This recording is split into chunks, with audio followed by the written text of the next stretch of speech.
Welcome, everybody. My name is Michelle Knight. I'm a prevention specialist here at USBE, and I will be presenting cognitive, social, and emotional competence with my co-host, Clarissa Stebbing. Clarissa, if you'd like to introduce yourself as well.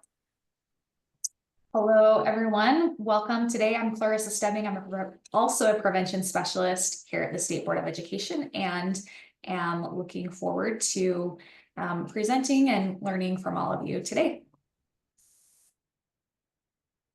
We are just going to jump right in. So first things first, we'd love to hear from you guys.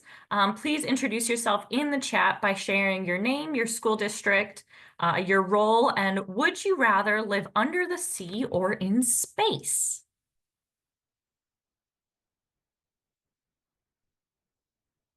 Fun little icebreaker.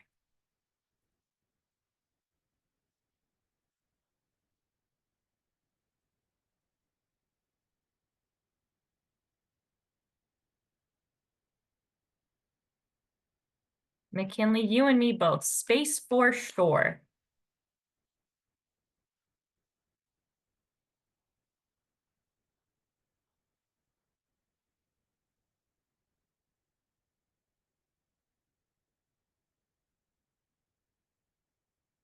And I'm saying that because I also scuba dive and I've been under the sea, but I would still prefer to go to space.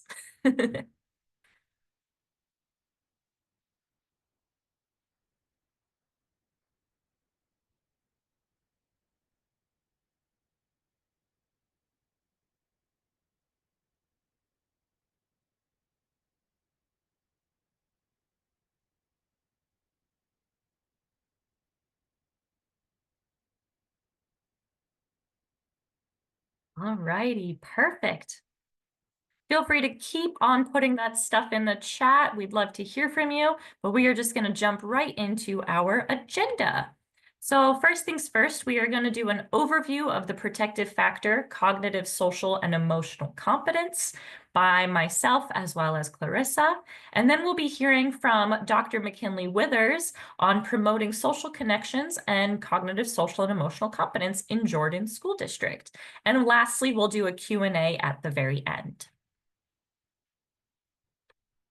Our learning intentions today is to understand how the protective factor, cognitive, social, and emotional competence benefits students, as well as to identify ways that cognitive, social, and emotional competence can be promoted within a school setting.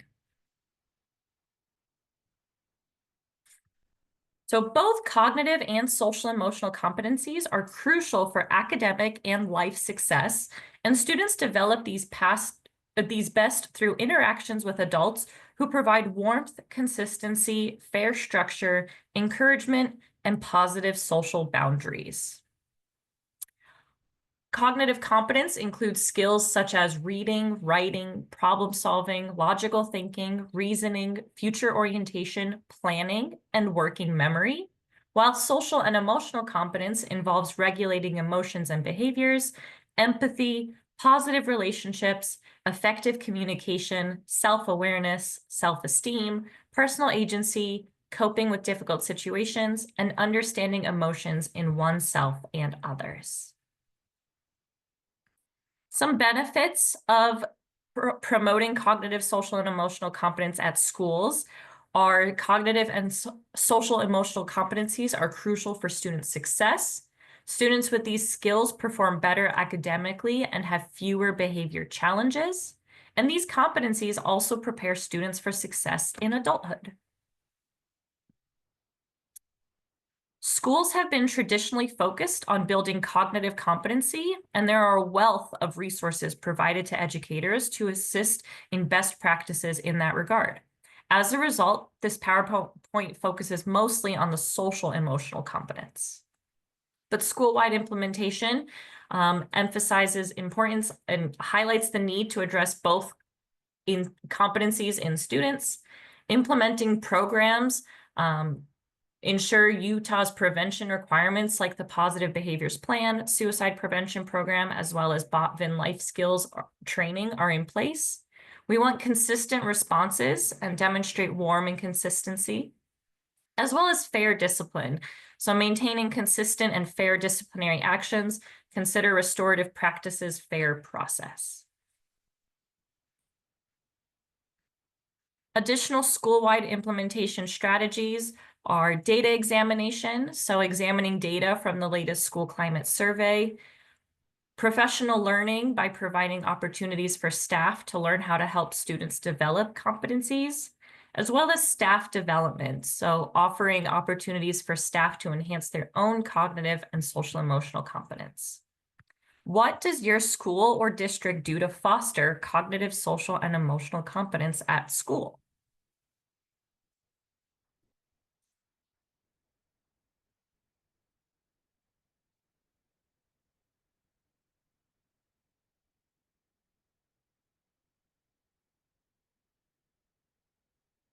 Feel free to put it in the chat if you'd like.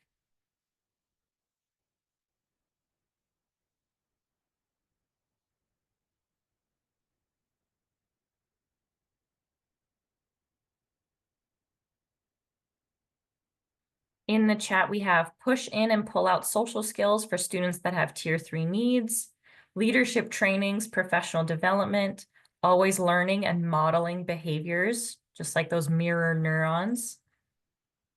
Social skills lessons that teachers provide to classrooms daily.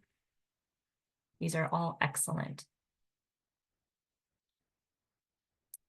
Meditations, restorative groups. So when making the decision to focus on promoting this protective factor school-wide, consider asking yourself the following questions. What additional supports do school personnel need to be able to incorporate social emotional learning opportunities into the school day? As well as what changes, if any, need to be made to ensure that discipline and limit setting are consistent for all students?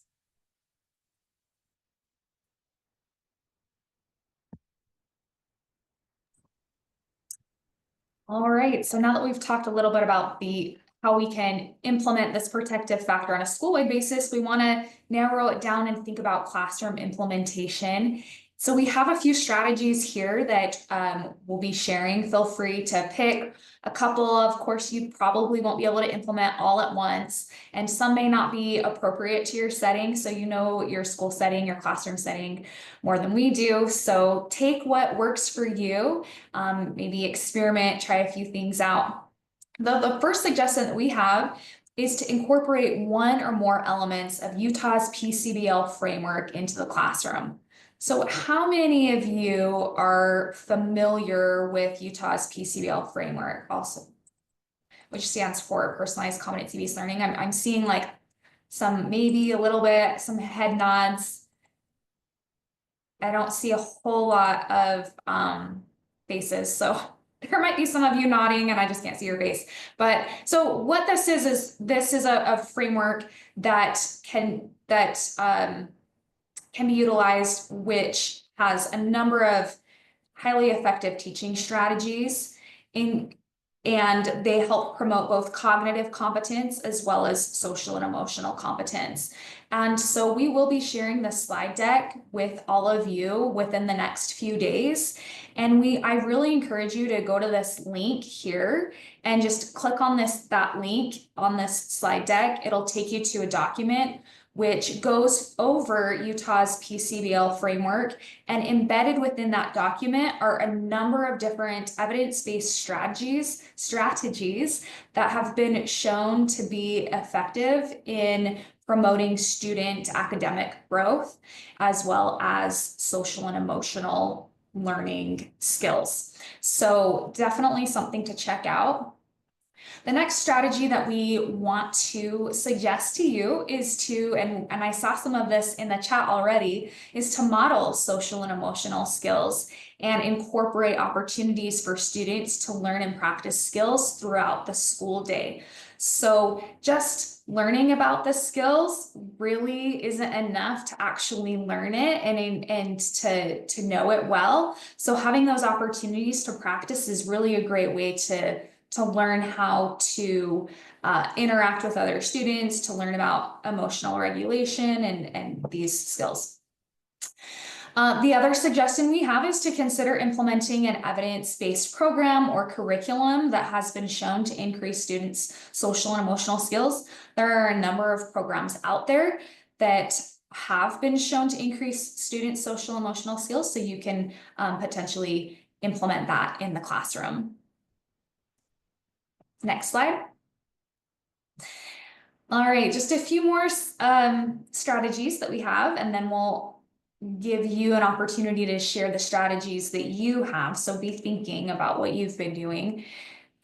One is to promote skills and habits that students can incorporate to prevent stress. So this could be something like encouraging them to start a gratitude journal.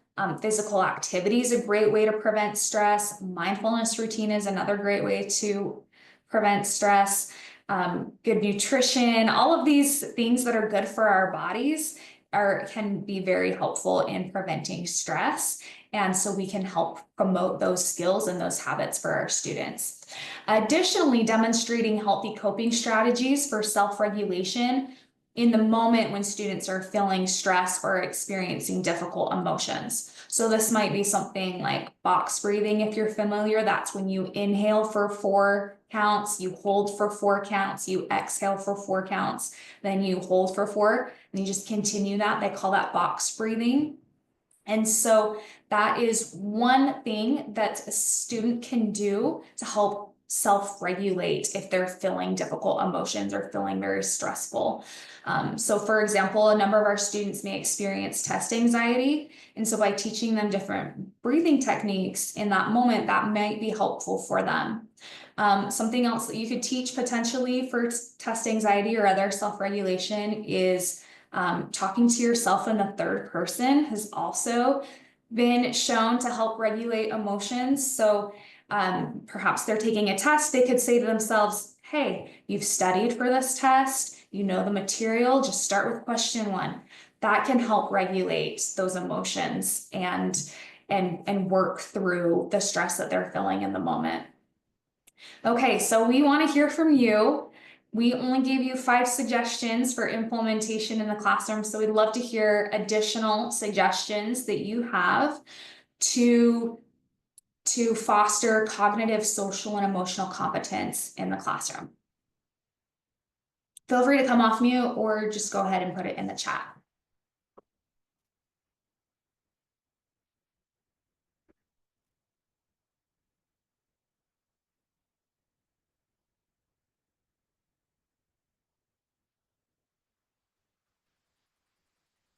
Oh, thank you, Kuhn, for putting the question in the chat. Okay, Tanya says there's a number of emerging studies that discuss that when you focus first on building the social and emotional competency of staff, you can highly impact students' emotional competency. That's great. That's really important for us to consider and notice. Christina, reinforcing good behavior by noticing good behavior in the moment. Praise it right then, and other students will learn from the positive reinforcement. Great, thank you, Christina.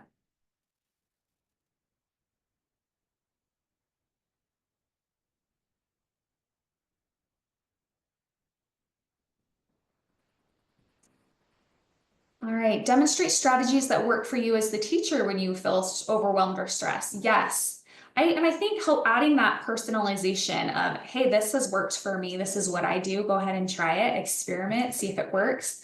I think that can be another great strategy. All right, well, if you think of any additional strategies, please put it in the chat. We want to all learn from each other about the strategies that you have. Before I move on, I want to mention Cheyenne's note though, visual check-in boards where students can move what they're feeling by moving their personal magnet or clip to the emotion. So that really helps build that emotional self-awareness of how they're feeling and to be able to name the feelings. There has been research that shows if you can name the feeling, that in and of itself can be very therapeutic, can help you feel better just by being able to name that emotion. Next slide. All right, so if you're thinking about implementing this protective factor in the classroom, there are some reflection questions that we invite you to consider. So one is just think through the students in your class and or classes or the students that you interact with and work with on a regular basis. So what if those students might, which ones might need additional support in developing cognitive skills? And and when you think about that, maybe write down their names and then ask yourself, okay, how can I support them? What are some strategies? And just brainstorm a bunch of different ones and then pick a few to try and see if those work in providing that additional support in developing those cognitive skills with those students. The second thing you can do or to consider is think through those students that you work with on a regular basis that are in your classroom that you see regularly, and which one of them might need additional support in developing social and emotional skills. Again, write down their names, brainstorm, think through various strategies that could be helpful with that. And pick a few. We also know that parents are the number one influence in children's lives. Families are a huge influence, so we want to invite them to help incorporate this protective factor as well. We want to include them and let them know what it is that we're doing at school and invite them to participate at home as well. So consider sharing with parents the skills that their student is learning, and then invite them to provide opportunities for the student to practice those skills at home.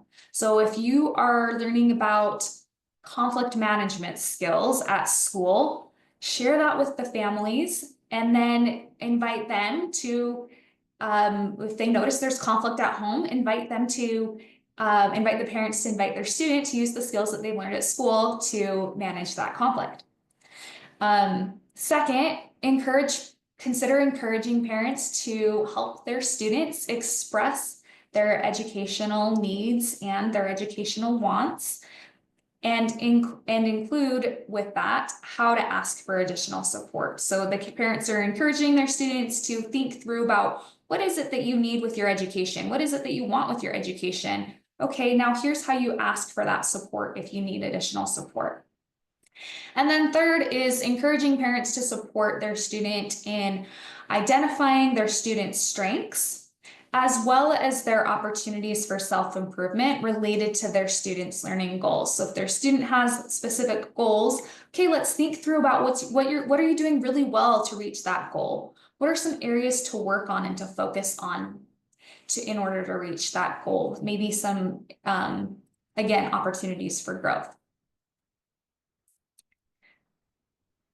All right, so with that, before we jump into our guest speaker's presentation, I wanted to give any of you the opportunity to ask questions about the overview of this protective factor that we just shared. Okay, we'll have another opportunity to ask questions as well. So if you think of something, just jot it down and we will answer it. So, but for now, we want to invite Dr. McKinley Withers to share with us the work that Jordan School District is doing to promote the cognitive, social, and emotional competence amongst students within Jordan School District. We're so glad to learn from you. Thank you for joining us today. And if you have slides to share, please do. If not, that's okay too. Hey, awesome. Thank you. I'm trying to get this to launch here. I'm grateful to be here. I'm happy to see all of you. We're kind of, be connected virtually.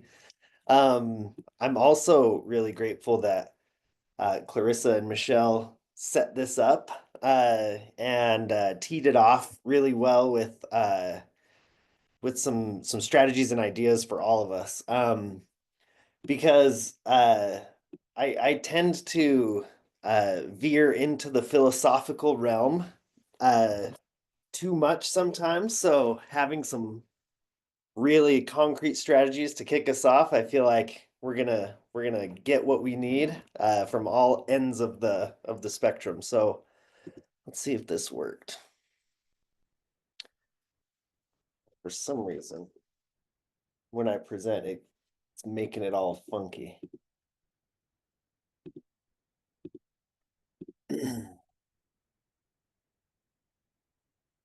Is that working at all?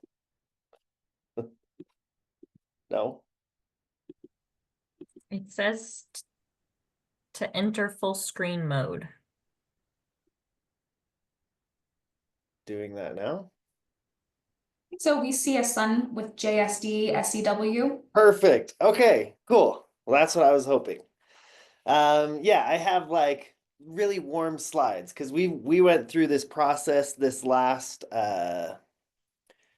through the fall and winter of really trying to define what social emotional wellness or social emotional learning or social emotional and cognitive competence mean for us in Jordan District.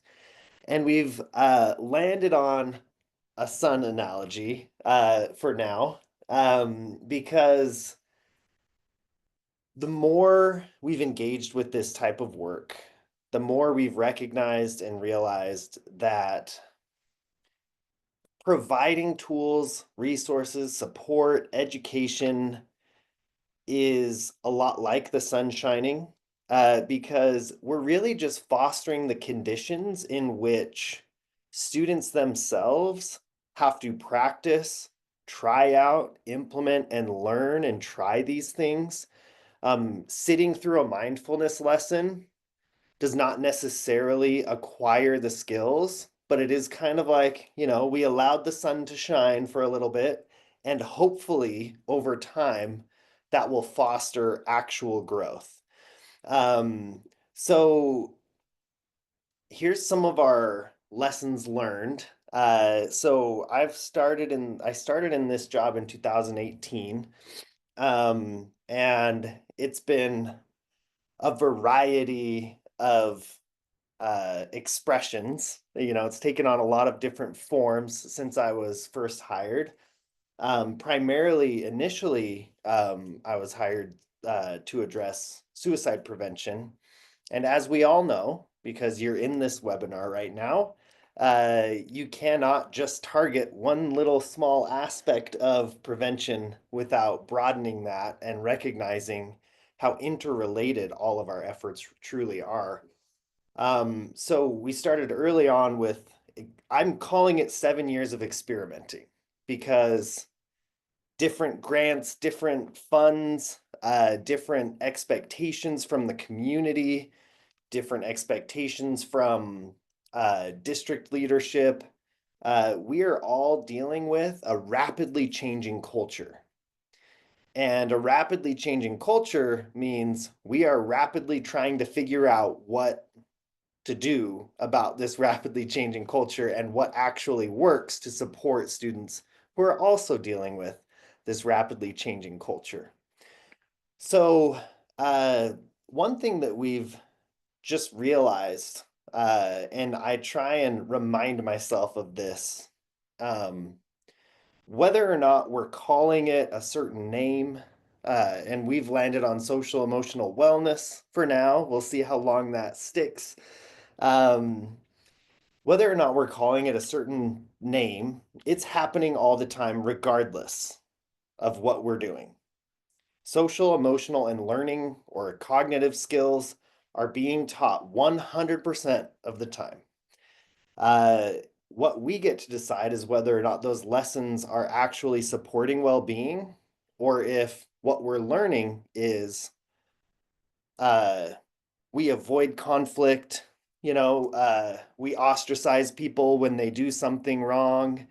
There's a long list of unhelpful, unskilled ways that we are teaching, maybe some of the time. And then there's also a long list of that you all shared in the chat that there's been some discussion around ways that we foster actual well-being. The other thing that I think is very, very important to keep in mind, uh, we live in a district with kind of a broad spectrum of of opinions and preferences and, kind of diverse little subcultures. We have 56,000 students. We're in the southwest side of the Salt Lake Valley. And one thing that I think I shouldn't be surprised anymore, but most people, and when I say people, I'm including parents, students, and staff. Most people are believers in the helpfulness of this type of skill development, even if people get distracted by certain titles or political movements. When there is clarity as to what we're actually up to, most people are supportive. So, an example of this, uh, as you might be familiar with, so within Panorama, the data management dashboard, there are surveys, and these surveys evaluate or have students self-evaluate social emotional competencies, self-efficacy, sense of belonging, others. We assess 5 here in Jordan District. And then there was a new law that was passed that required active parental consent for all surveys. And we thought, well, that's the end of Panorama. So we sought active parental consent for the survey, and we got over 90% of our parents to actively consent to their students taking these surveys. That was shocking for us because at the time, this is a year and a half ago when it seemed like there was a lot of buzz about SEL. I mean, it seemed like maybe half the district was, not in favor of this. But when parents look at the survey and they see what we're actually up to, most people, and I would say most, like not just the majority, we're in the 90th percentile here, actually do believe that these types of competencies are essential and they understand the value and they actually would prioritize it when given the opportunity. So, and that also kind of showed us that transparency does help. We have to be extra upfront about what it is we're doing and why we're doing it, whether that's surveys, whether it's a specific curriculum. And uh, what what I would say helps with that transparency also is, I kind of look at our systems, whether it's a school or a district, there's kind of a spectrum of centralized to decentralized services or approaches. And we kind of have to address the whole spectrum. Even if that's within a school, there are some things that feel more centralized, how we take attendance. That's going to be a very centralized thing.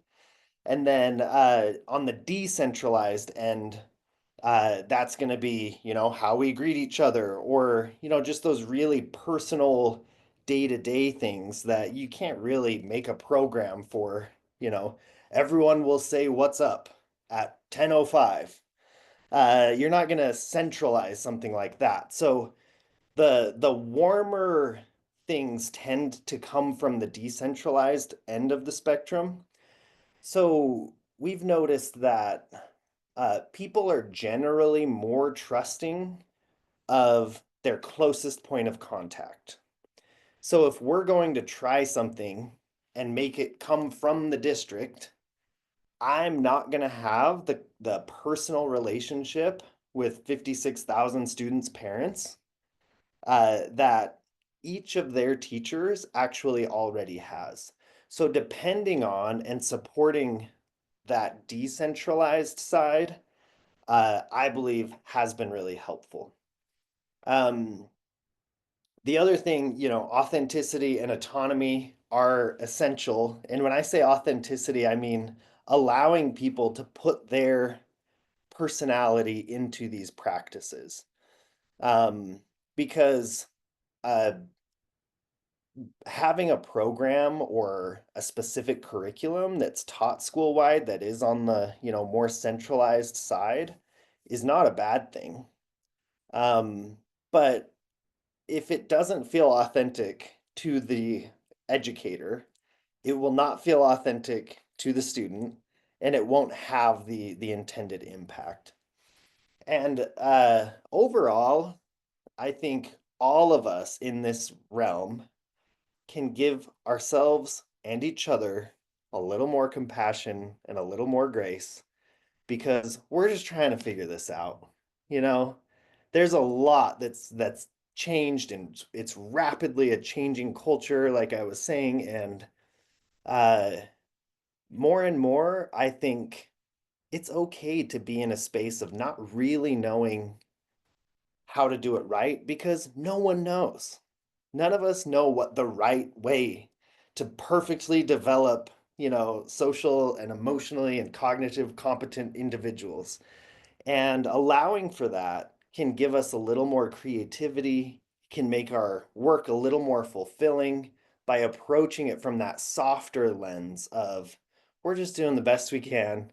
And I think we can be hard on ourselves in this field because we know what we think it ought to be, but it's not. And part of the dance is accepting that it's not that yet, and we can do what we are doing and just focusing in on giving ourselves a little bit more grace for growth, which is exactly the skills that we're trying to model or that we're trying to teach or offer to our students. So currently, and just, back to some of these broader lessons learned, when I say most people are believers, there are people who are believers but are still resistant to certain things to our approach for how we're going to go about this. And we've really tried to focus in a really big system on growing the skills of the people who are ready at this point.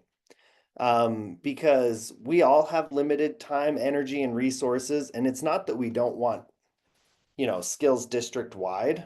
Um, but when we target the areas where we can see a lot of growth, that spreads more rapidly than us trying to force everyone to grow together at the same pace.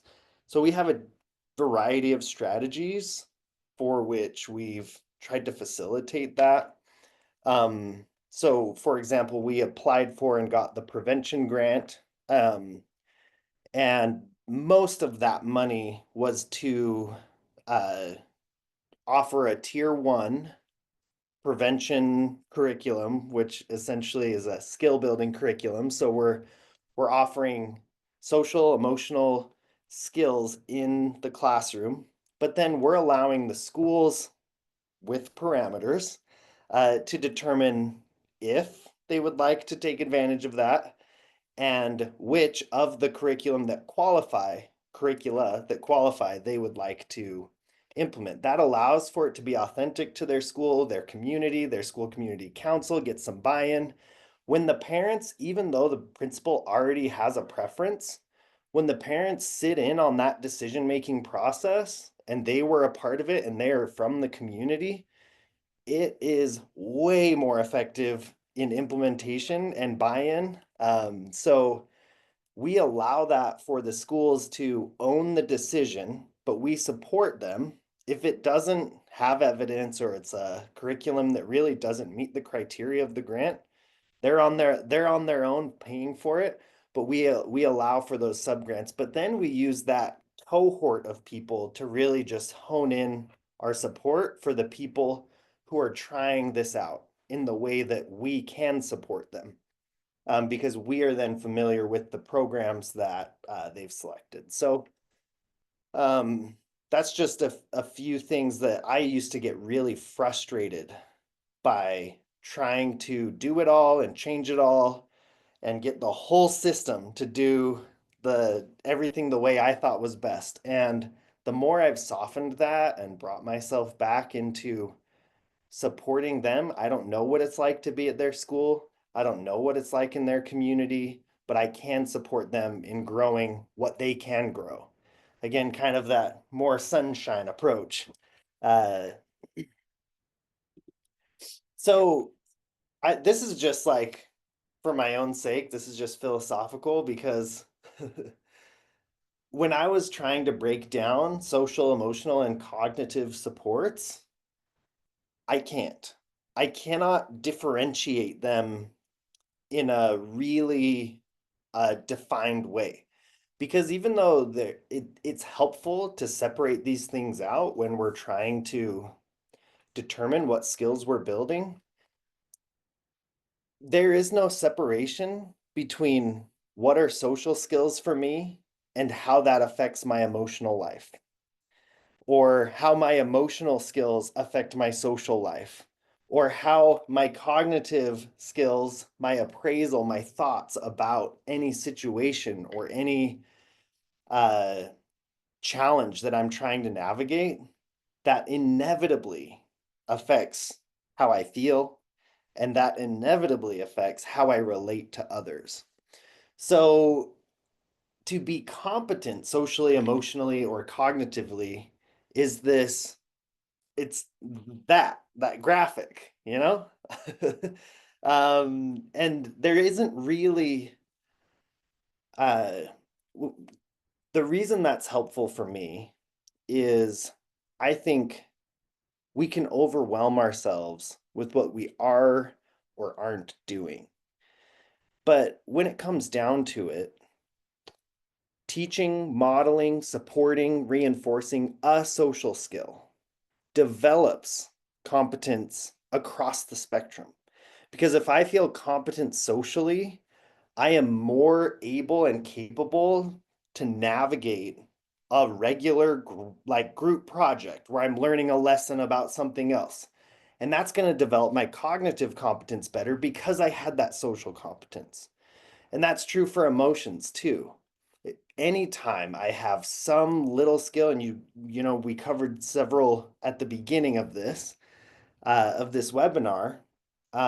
If I just know about box breathing, or if I have some skill for emotion regulation, I am socially more competent. And I am going to have more access to the learning of the everyday, experience in the school setting, whether it's math, whether it's history, whatever it is. But then I put the word competent in quotes for a reason, because I've noticed a trend for myself. I like to know about stuff, but I don't like to do the work of really knowing it. And I think that's true for a lot of us. I mean, many of us could explain the concept of mindfulness, but a small percentage of us incorporate a practice of meditation or mindfulness into our everyday life. And maybe I'm totally wrong, but so actual competence in my mind is I I can use the skill. And in order for us to develop the competence of the students or staff or the people that around us, we cannot share something that we are not competent in. I don't want to have someone work on my car who only has read my owner's manual. I want someone who has taken the time to use the tools to do the thing that they're going to do. They've done it over and over again through repetition and through practice. So this kind of is coming back to why we've focused on this more sunshine analogy for our social emotional wellness offerings and resources in Jordan District. Because in my opinion, what builds actual competence is the time, space, and tools. Do we carve out intentional time for opportunities to practice these skills? Do we create intentional spaces like this one where we can have an actual discussion about what we're up to, whether or not it's working, and then also among students where they can have a genuine chance to learn through their life experiences. When something goes wrong, there's a conflict. Are we solving it for them? Or are we creating space where they can learn and practice these skills in real time? So one of our current efforts is we're setting our sights on the 25-26 school year. Is we're going to again recenter on our classified staff. So that was early on in health and wellness. We tried to do suicide prevention training for our bus drivers and our admin assistants and people across the district that might not otherwise get to participate in training like that. So now part of our social emotional wellness effort is how do we engage the everyday person that's going to cross paths with students in not only their own competence, but supporting the development of our students. So, because it really does come down to modeling, not something to be done. What really helps is those everyday relationships, the people closest to our students who are around them in their everyday life. That's who's going to have the most influence and the most impact through modeling and demonstrating the competence. I use the analogy of like a toolkit. If I just hand you the tools and you've never used any of them, uh, they're basically useless. The only tools we know how to use are ones someone has taken the time to show us how to use it, or we've watched someone use it. So I'm a huge fan of educators having the time, space, and tools to the expectation isn't that they won't be dysregulated.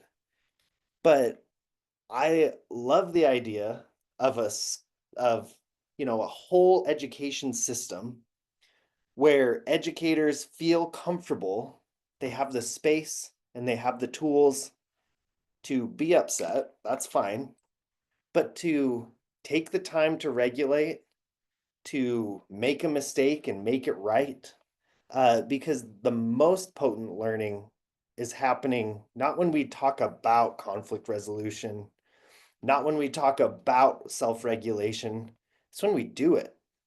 And so our hope is to, like the future of Jordan's social emotional wellness is how do we get the sun shining in all of our schools, in all of our classrooms, in as many settings as possible. And what that looks like is there's time, space, and tools, there's opportunities to practice, and there's supportive relationships and modeling. And so it's, like I said, it is a little nebulous, which is, but hopefully you've kind of captured or gotten a sense of some of the practical ways in which we're doing that. And I'd be happy to talk more about those.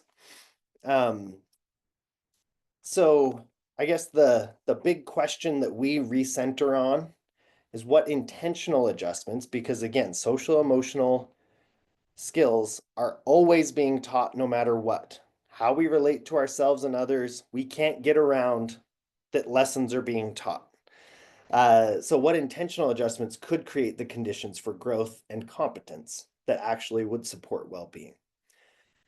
So that's what I had prepared.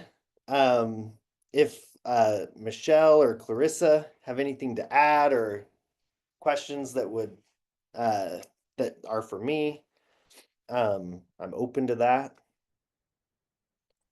Great. Thank you so much. That was so great. You provided us with so much to think about, a lot of gems. And yes, this question here that on your slide is something that's really sticks out to me is how can we be intentional about this work? And I think that's really important for us to ask each of us for each of us to ask ourselves is to really think through that intentionality. So I do want to open it up to the group. What questions do you have for Dr. Withers?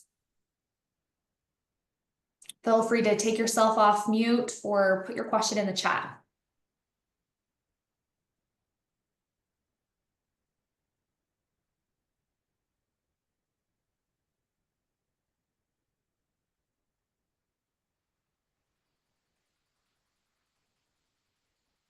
Hello, McKinley. So you Hey. said this has been a 7-year process, right? Yeah.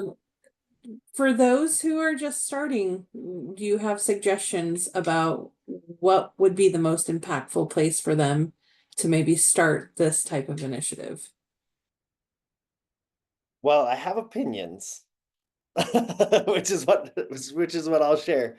I think, like I said, even though it feels like you're behind, everyone feels that way. Like I look at districts that would would be like, "Oh, I wish we could do what you're doing in Jordan." I'm like, "You have no idea. I wish we were doing what you're up to." So it really is, there is no way for all the conditions to be equal across the board. So in my opinion, what if I could talk to myself 7 years ago, because about maybe 2.5 years ago, I went through my personal healing process. I wish I would have focused on my own competence first and foremost, because you cannot do this work and you can't be in this unpredictable culture without prioritizing our own well-being. If it's always about everyone else, it will hollow you out at some point. It will be unsustainable, it will be unfulfilling. And you won't be able to authentically represent or share the message that you're supposed to be standing in. So I would say develop your competence, make it a priority to give yourself the space, time, and tools that you need to navigate your own experience, because it's going to be unpredictable either way. Thank you. We do have a question in the chat. What specific things did you do to get 90% of your parents to consent to the survey? Well, that's what was so shocking. Not a lot. I mean, we put it in the registration packet at the beginning of the year. So people go through that kind of quick, but we did have people reach out with questions, but they could review all the questions that would be asked of their student, which I think is important, rather than saying, "We'd like to survey your student on social emotional skills."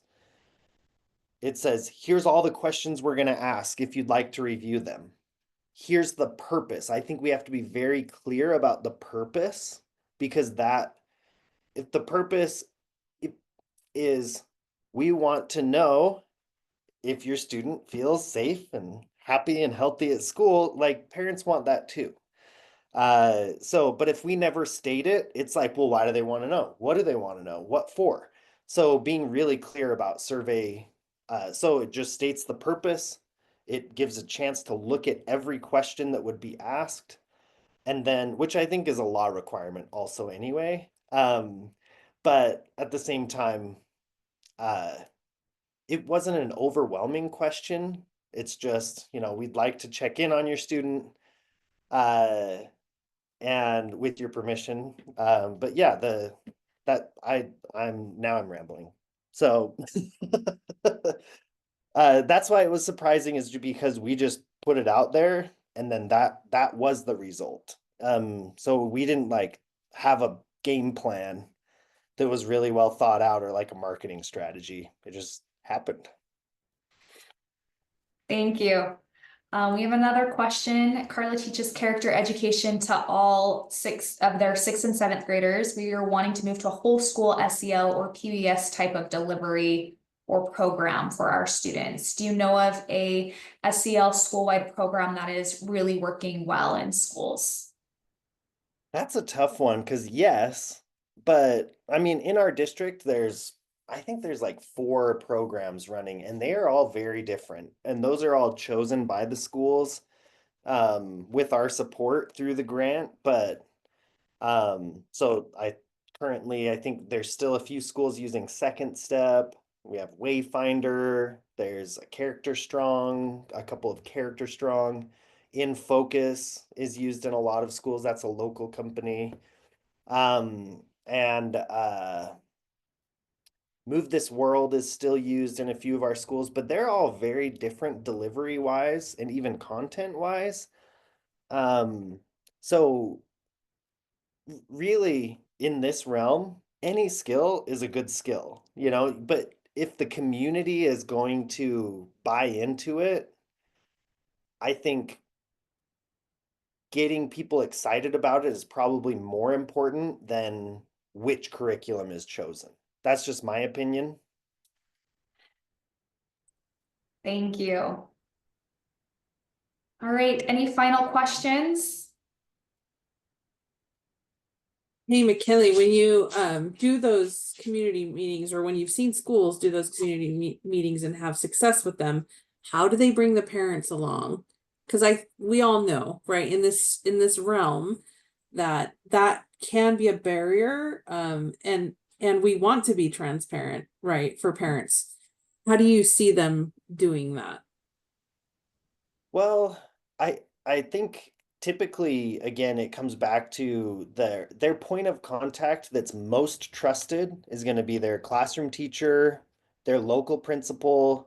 If we had no success when people were forwarding parents to someone like me, because even though I can be as kind as possible, it just feels wrong to be passed along. So you want to get down to the closest point of contact and trust.